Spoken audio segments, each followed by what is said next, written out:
Chris, we're back with Noli. So let me tell you what, again, I'm seeing as the big issue to start out with is she does not, and again, it's sort of like, you know, with these draft horses, and that's not the best analogy, but those things are trained, you know, they've got to train them so that once the lead rope is on there, it is a mindset of compliance. So that's kind of where we have to go with her, because she was just kind of pulling me and stuff. They've got to associate the leash with that mindset. So obviously, hopefully you've been hooking the leash to electronic collar, and for everybody at home, this is why you have to do that. If I have the box opposing where, and look at her defaulting to that behavior, you know, where that box is hooked, it's going to be very easy for me to teach the dog to give into the pressure of the collar. Wouldn't it be? Crystal goes, I want some of what she's on. Like, oh, what she's having. You see how my retro loved one shirt on today? Because my character just loves Dave House. It's not even an explainable phenomenon. No, it is. It's an explainable phenomenon. It's called the YouTube effect.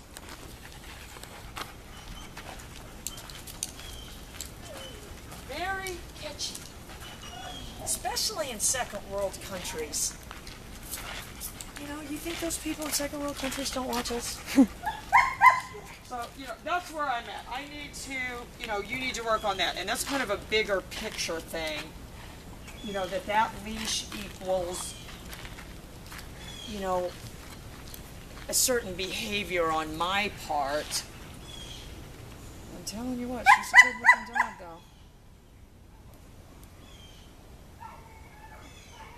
But she doesn't have that compliance. What I'm going to do is I'm going to move her with the pager, and I want there to be leash pressure. That's the only way she's going to learn.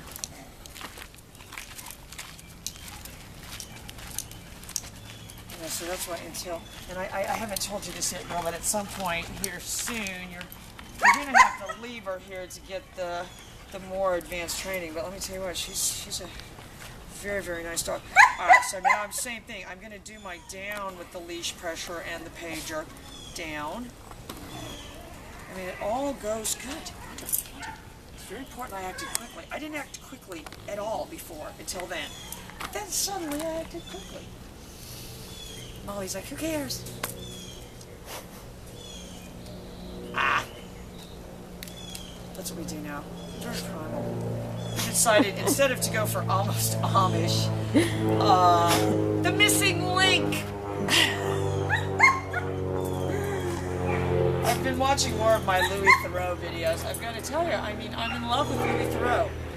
You know, he sort of has you know, and he's not trying to be funny, or, you know, somewhat of his demeanor it's Woody Allen-ish in his, you know, approach. I can't really describe it, but he's, you know, he's a very interesting person, and I can see why the BBC loves that guy. I can see why the Brits love that guy. Chris is like, who cares? Alright, so I am now going to engage her and pick her up with the pager, but you can see what happened. My box is on one side. I don't want you adjusting the box all the time, and if you've got the collar on the right tightness, it will adjust itself if the dog makes the leash tight or whatever. So I'm going to... Noli, good. So I just picked her up with the pager. Good. See how weak? Noli, good. I'm not going to do a whole lot with that. I'm just going to go back to my down. So if you're doing it right, you guys, you know, they're allowing you to guide them with the leash if you're doing it right. So she's feeling pressure right there, and she's not fighting. All right, guys, we're going to go try to reenact Noli and Kaiser around the pond. No guarantees. But if I can get it, I'm going to edit it back with the... you know, very first one, when the very first one that we ever did when they were like this big. Remember, Crystal? Mm-hmm. They were like 5 weeks old. All right, look, I'm going to add my pressure because she spots that brother down. If I can push her from here with the pager. Good. Oh, good. It's very, very crucial. I suddenly, oh, good. And lay later when you're putting pressure on it, they remember that. Oh God, suddenly it got all excited. All right, guys, we'll be right back with this.